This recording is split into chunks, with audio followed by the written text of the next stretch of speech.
This is Rob Sumner for 90 over 90. We're on our way to meet Bill Lawson, learn a little bit about Gastonia in the 20s and 30s. It's going to be a great interview. My name is William David Lawson III. I was born October 30th, 1924. Testing 1, 2, 3, 4.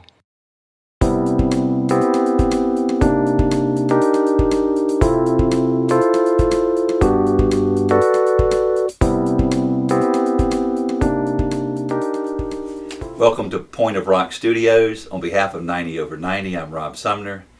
It's indeed my pleasure to introduce and speak with William David Lawson III.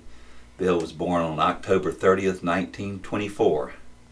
He and his wife Betsy Smith Lawson have been married for approximately 67 years, and they help raise 4 children: Margaret, David, Susan, and Thomas.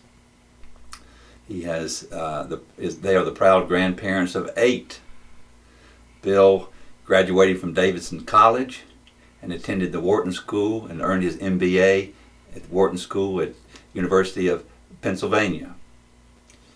He has worked in the cotton industry for many years and held many leadership positions in that business.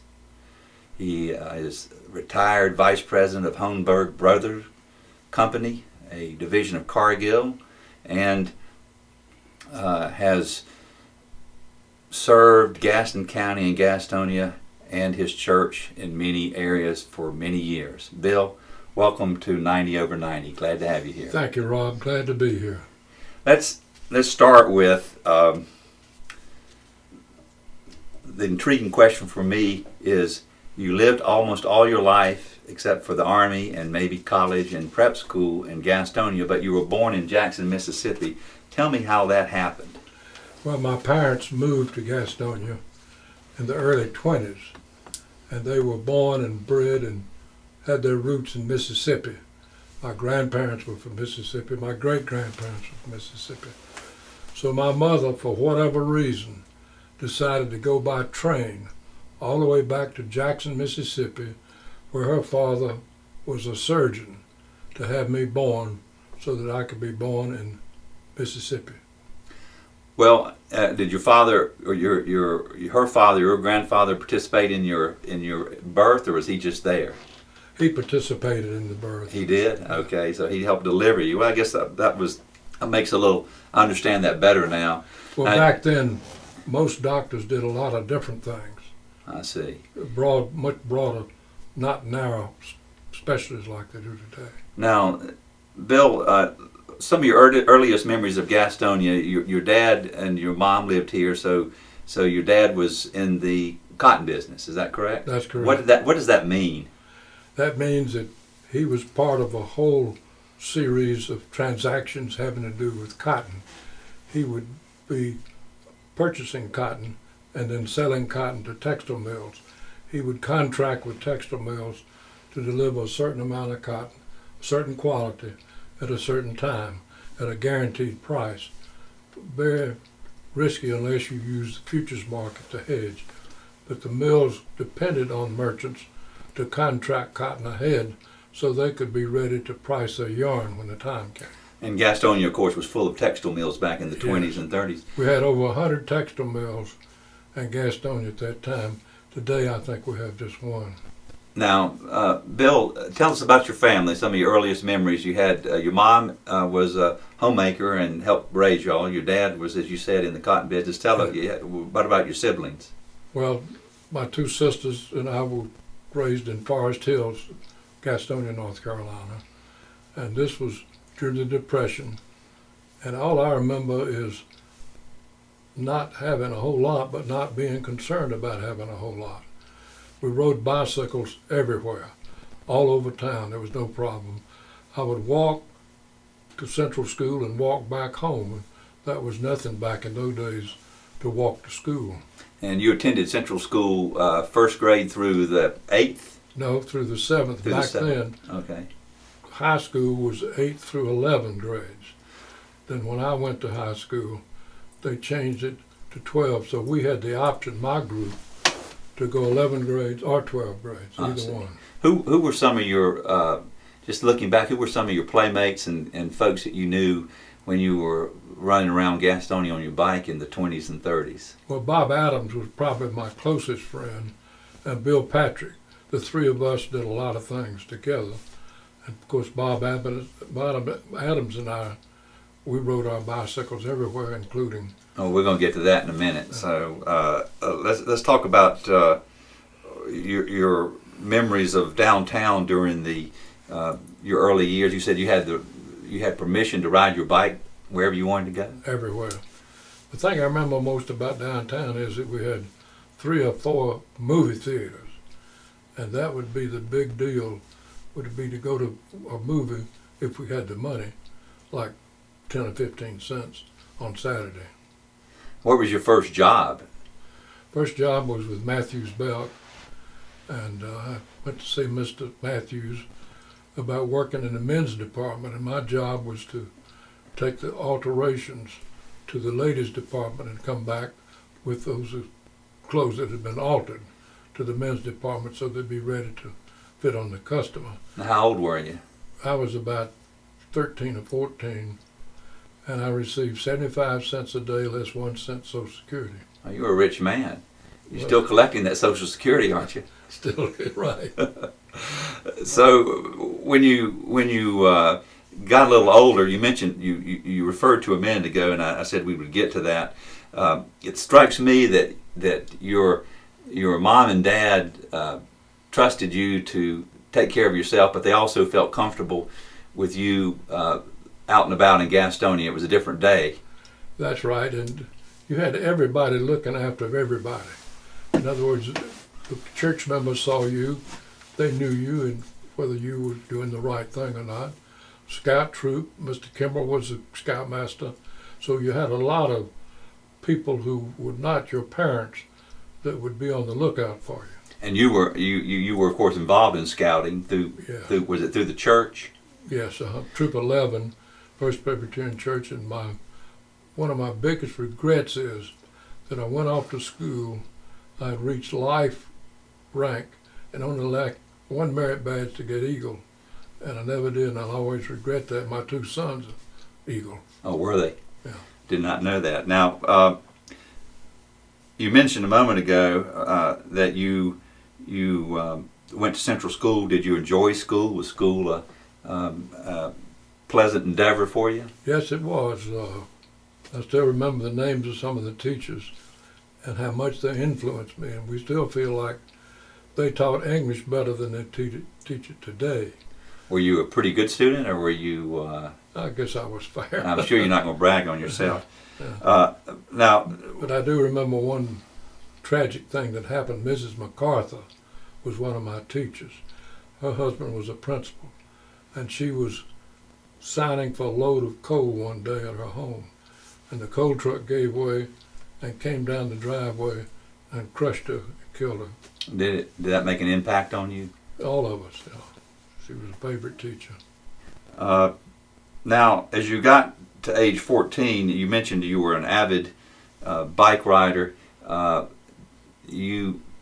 we were talking a little bit before the interview, you indicated to me that you had come upon this plan with a friend of yours to ride your bike to Florida from Gastonia when you were 14. Now, tell us a little bit about that and how that came about and what you remember about it. Bob Adams was my friend, and we did everything together.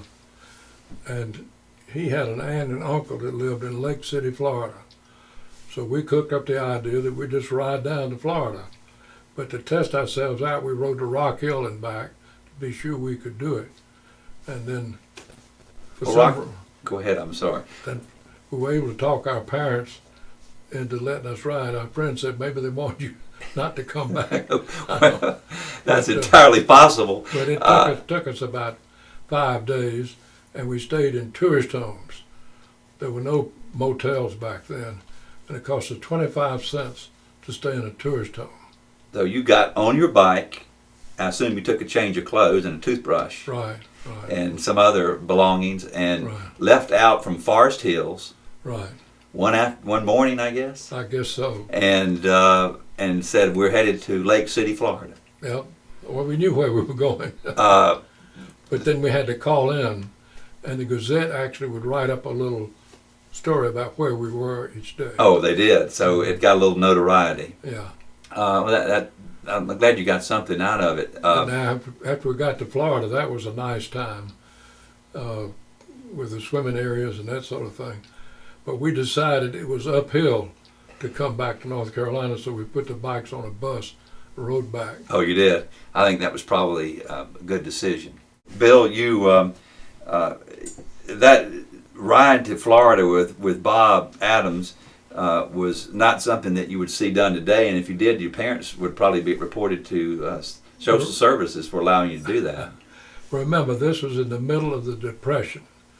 There was no traffic.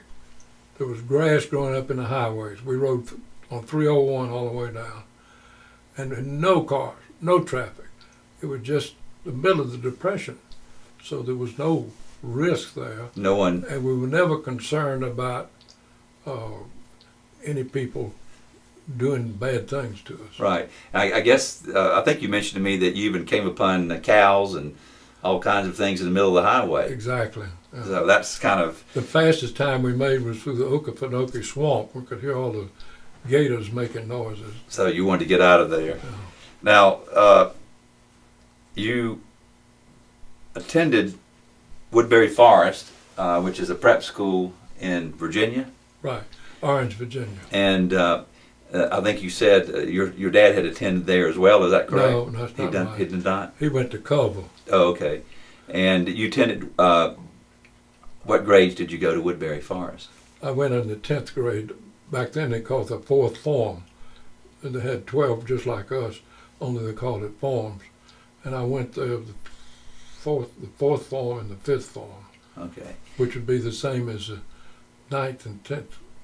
I'm sorry, the 10th and 11th grade. All right. And you applied to Davidson, and you were accepted. Now your dad did attend to Davidson. Is that correct? Yes, that's correct. And It's unusual to go to Davidson without graduating from high school, but anyhow. so you did not graduate, but you got accepted. Exactly. How did you like your time at Davidson?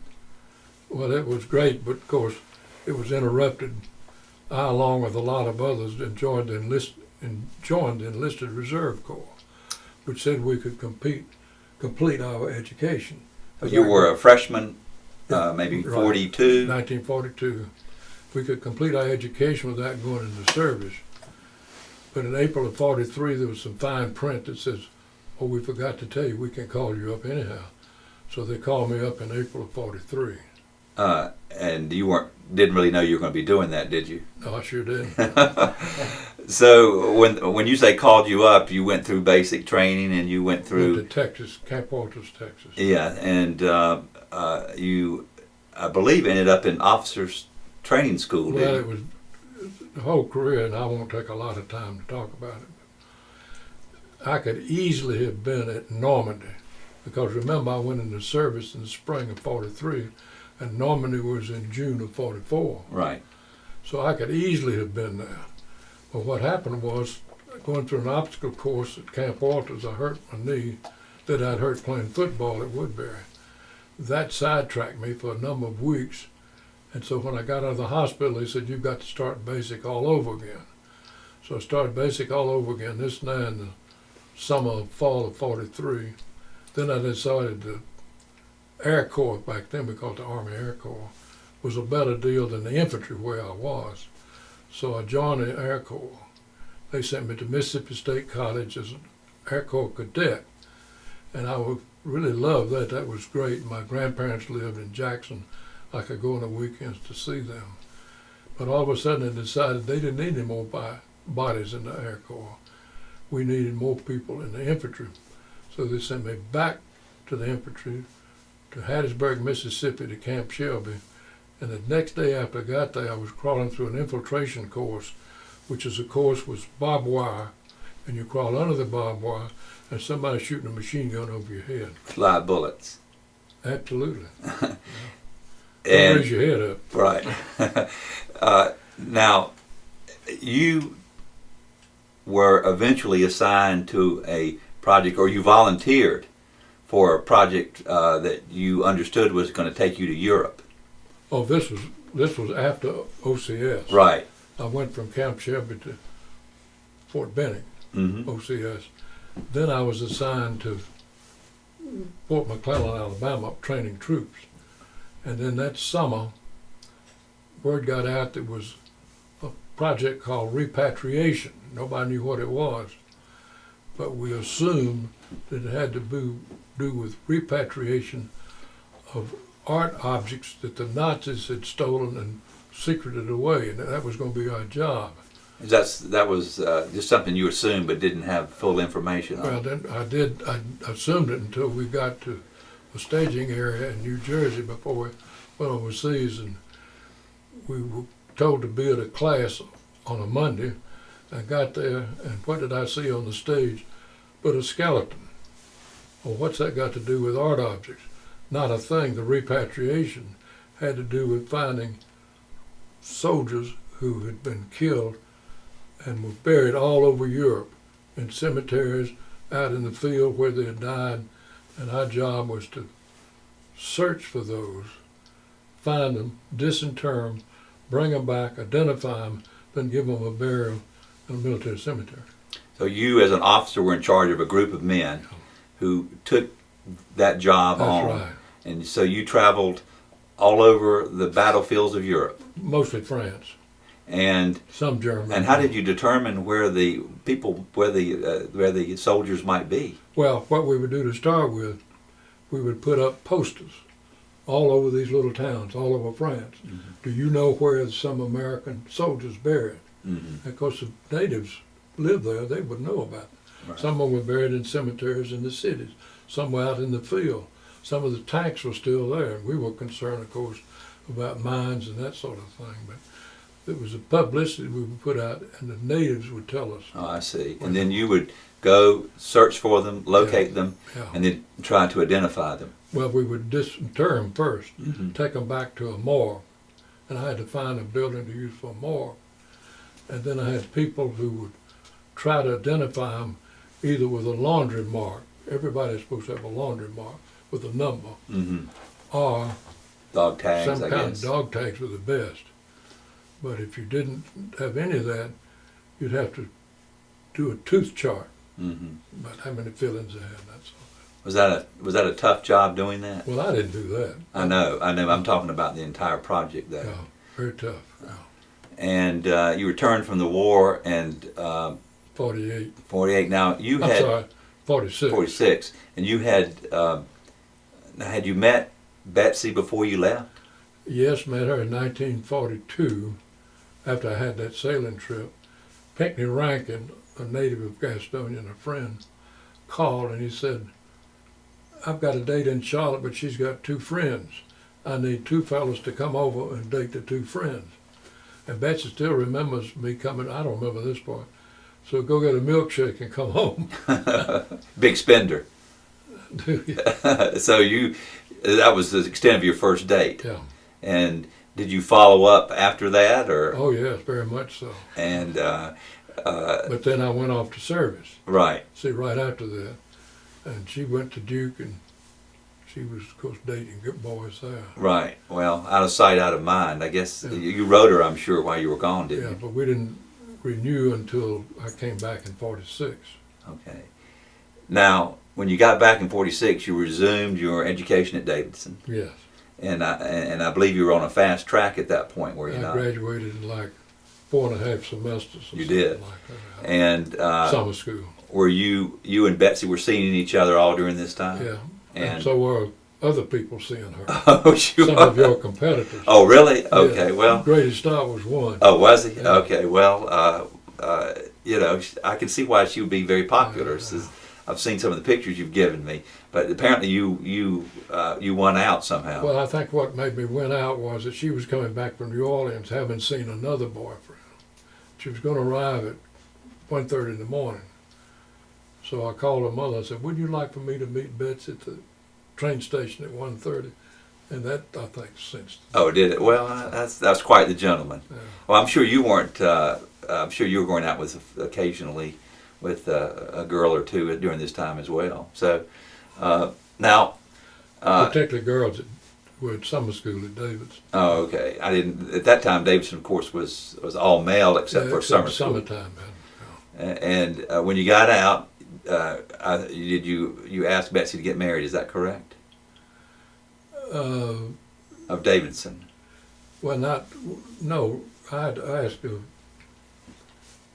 when she was a debutante in Raleigh at the debutante ball. Oh, you did? Okay. But I was not successful. She rejected your offer. Yeah. That must have been interesting. Yes. What did she tell Makes you? you humble. Oh, I'm sure it does. A little humble pie never hurt anybody. Yeah. And what made you try again? Well, I just did. I just Decided you weren't going to take no for an answer. yeah. So And that was about 2 years later. She agreed. oh, did she? Okay. Now, after you got out of Davidson, I think did you immediately go to Wharton School in Pennsylvania? Yes. To get your MBA? Yes. And you said, I believe that took you a year. 1 year. 1 year. That was fast track as well, was it Yeah. not? And you came back to work in the cotton business. One of the funny stories about you have to write a thesis back then to get your master's. So I wrote the thesis. Back then, remember, there were no copying machines, anything like that. So I took the first chapter to the professor that was in charge. And he said, Mr. Lawson, I've read your thesis. It's neither fish, fowl, nor good red meat. Go back and redo it. Well, Betsy had typed it up on a little small portable typewriter. And you had to have about 4 or 5 copies and no erasers. All carbon paper. So when you made a mistake, you had to start over. No mistake. He just didn't like the way I'd presented it. Oh, I see. So I took it back, waited 1 month, took it back, I didn't change one word. He said, oh, this is much better, Mr. Lawson. That's called something else. Yeah, I know that is. And Marshall would have a name for yeah, that. he would. I'm sure Marshall would have a name for that. Well, it worked out in the end, I guess. And you got your MBA, which was quite an accomplishment at a school like that. I'm sure your parents were proud of you. Now, you said that you were in the Army. I think you told me on the way over here that your dad served in World War I and World War II as well. Yes, That's pretty unusual. very unusual. What was his rank? He was a captain along with Harry Truman in the First World War. We have a picture of them together. Oh, you They did? became good friends and remained good friends all of their lives. And then when World War II came along, he got Truman to try to help him get in, and he was accepted. He wanted to fight in World War II. Yeah, but he went in, he was in the artillery in the First World War.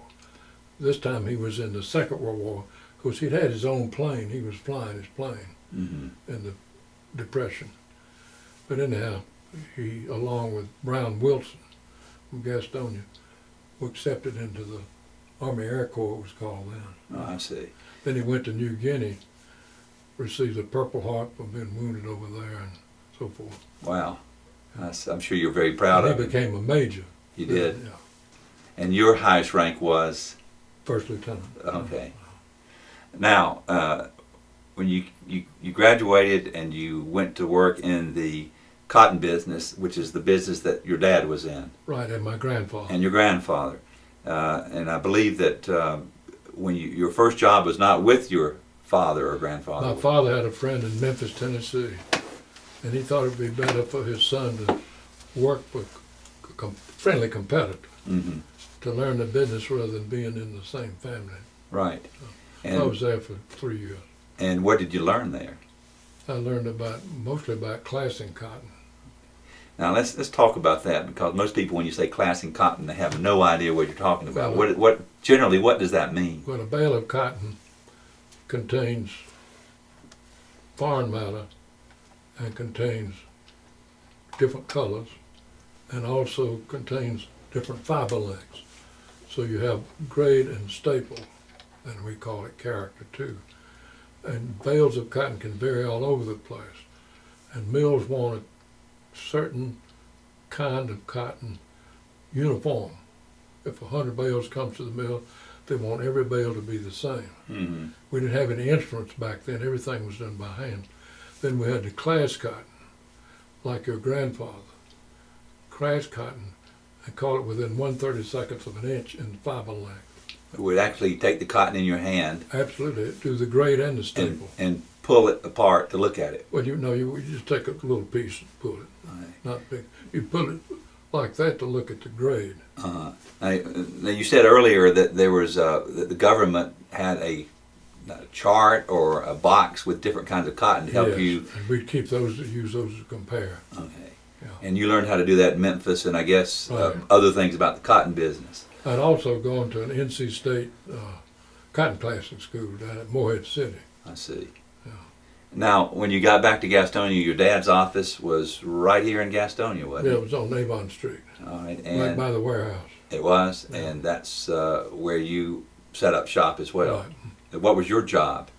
Call on mills that we hadn't done business with. So, generating new business, they call it. All over North Carolina, South Carolina, Virginia, and some Georgia. And you Right. wanted to sell them cotton. Yeah, Was that a tough job? tough. Were you gone a long time, or was it No, come back I'd come back. Yeah. each day? What was tough about the work? People who had favored customers that they dealt with for years, and I'm trying to break into the cycle. I see. Well, you must have been pretty successful with it. Well, I guess. Yeah, I'm sure that's otherwise. But you worked with your dad until when? Well, he died in '72. Then I stayed on and ran the business, and then we sold the business in the early '80s. Okay. And to Hohenberg? No, this was before Hornberg, Okay. called Lewis and Pete. It was the English firm, Okay. and I stayed on to run the company. All right. And then you left there and went to work for Hohenberg. No, I didn't leave. We sold the company, Oh, I see. Hornberg, which was Cargill, and I stayed and managed the whole thing. Oh, I see. I Yeah. see. And your office was still here in Gastonia. Yeah. Mhm. What was it like working for your dad? Was he did he give you it sounds like he gave you a lot of a rope when you were a young man. Did he give you the same freedom as Yeah. working for him? He did. Gave you a lot of leeway to do what you thought was best. Sure did. That must have been a fun experience.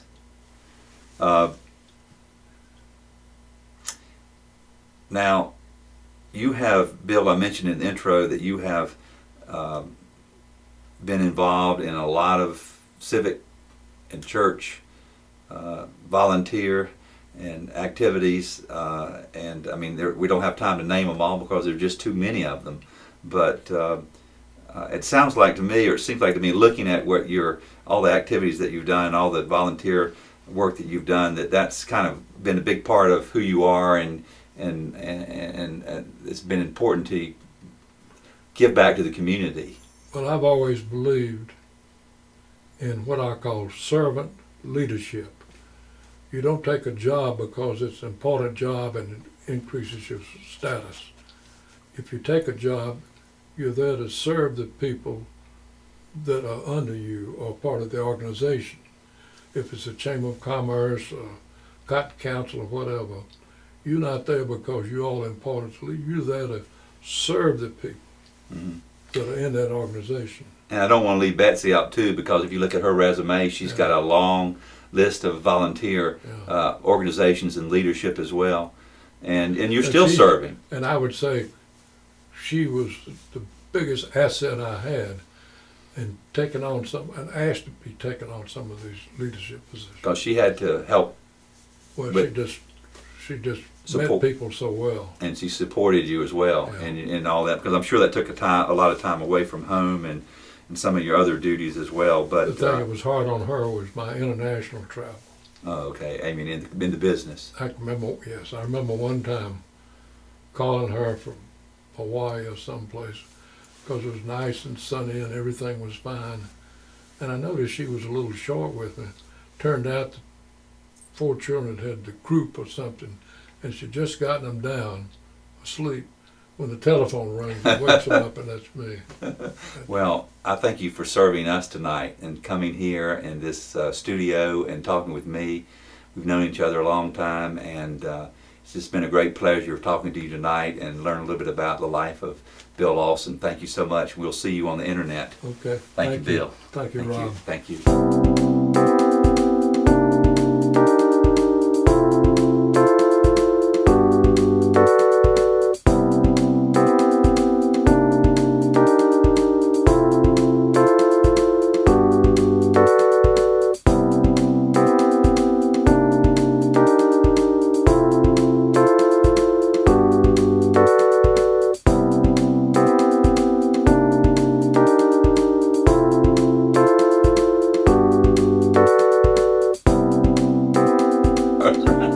Well, it was funny. The guide, there was a woman dive master we had last time. And I don't care whether I got hearing aids, because you can't hearing aids in the water. So we're sitting on the boat, and I'm taking my hearing aids out, and she's telling us what's going to happen. And it was a sunken boat down there. Uh-huh. And she said, now, talking to me, but I didn't hear a word. You probably not want to go inside the boat, because it's kind of dangerous and narrow. And all Right. that. Might hit your head or cut Yeah, yourself. right. But I didn't hear her. Because you didn't have your hearing aids Yeah. in. So I'm right behind her, and she goes through this porthole, big port. I'm right behind her like that, you know. And after we get back up, she said to my two sons, "Your father is fearless." You had no clue. No.